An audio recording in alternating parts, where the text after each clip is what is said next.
Pada tahun 623 Masehi, bertepatan dengan tahun ke-1 dan ke-2 Hijriah, Samo sebagai pemimpin negara bangsa Slav pertama yang dikenal di Eropa Tengah dinobatkan sebagai raja oleh bangsa Slav. Dan berikut adalah kisah tentang Raja Samo yang menjadi tokoh penting dalam sejarah bangsa Slavia. Pada awal abad ke-7, bangsa Slavia yang tersebar di wilayah Eropa Tengah dan Timur hidup dalam masyarakat yang terbagi-bagi, tanpa kepemimpinan yang terpusat. Mereka adalah kelompok etnis yang dinamis, terlibat dalam konflik dengan Kekaisaran Bizantium dan serangan dari suku-suku nomaden seperti Avar. Saat itu, orang Avar berusaha memanfaatkan ketidakteraturan politik bangsa Slavia, melakukan penindasan dan penjarahan di wilayah mereka. Namun, pada tahun 623 Masehi, seorang tokoh tak terduga muncul, seorang pedagang Franka bernama Samo, yang akan menyatukan Slavia untuk pertama kalinya dalam sejarah. Samo bukanlah orang Slavia, ia berasal dari suku Franka, sebuah bangsa yang mendominasi wilayah Eropa Barat setelah runtuhnya Kekaisaran Romawi. Seperti banyak pedagang pada masanya, Samo sering berdagang ke timur, membawa barang-barang mewah dan senjata kepada suku-suku Slavia. Namun, ketika melihat penderitaan dan penindasan yang dialami bangsa Slavia di bawah kekuasaan Avar, ia memutuskan untuk tinggal dan membantu mereka. Dalam waktu yang singkat, Samo membuktikan dirinya sebagai pemimpin yang tangguh. Ia memimpin bangsa Slavia dalam pemberontakan besar melawan orang Avar, dan dengan keberanian serta taktik perangnya juga mengambil momentum yang tepat. Karena terjadinya perang Avar dan Bizantium, ia berhasil mengusir Avar dari tanah Slavia. Kemenangan besar ini membawa ketenaran bagi Samo di seluruh wilayah.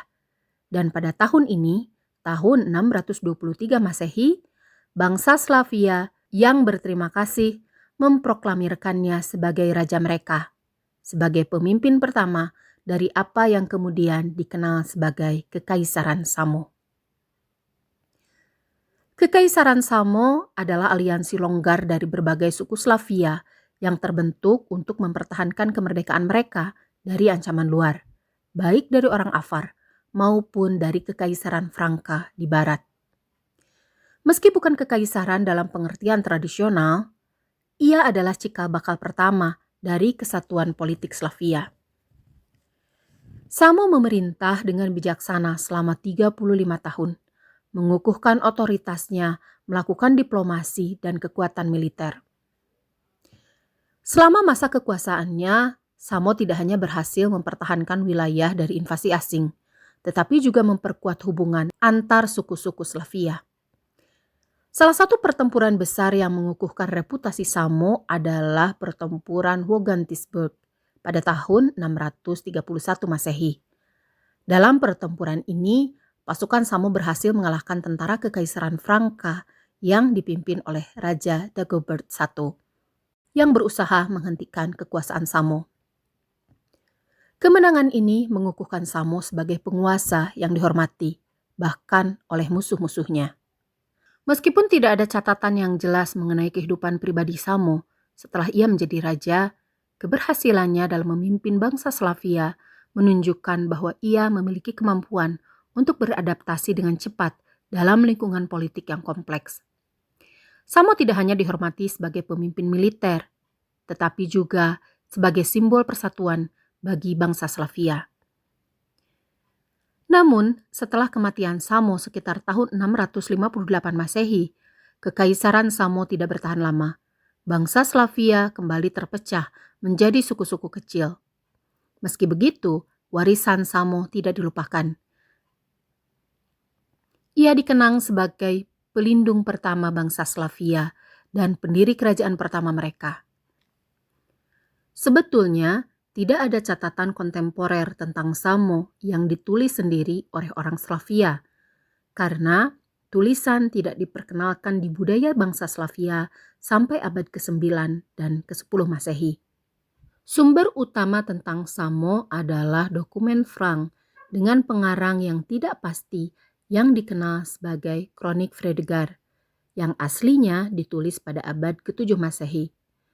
Meskipun banyak sarjana telah memperdebatkan kepengarangan dan keandalan cerita Fredegar, saat ini secara umum diterima sebagai sumber yang dapat diandalkan yang ditulis oleh satu penulis. Meskipun tidak ada sejarawan atau sarjana yang menerima klaim bahwa Fredegar dari peristiwa yang ia catat, diyakini bahwa ia memiliki akses ke dokumen atau saksi yang berkaitan dengan peristiwa tersebut.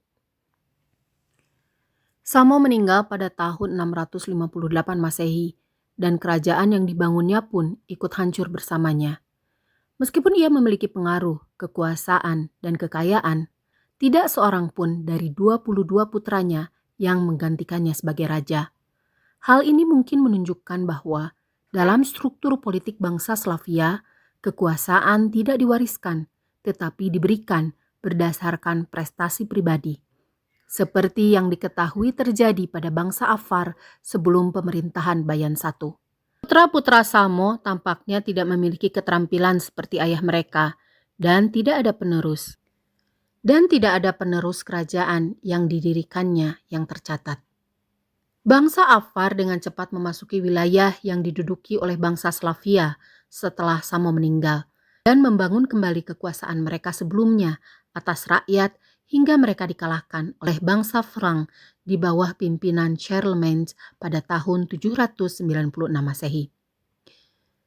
Posisi bangsa Slavia yang kuat di wilayah tersebut selama masa Samo berkurang dengan cepat setelah kematiannya.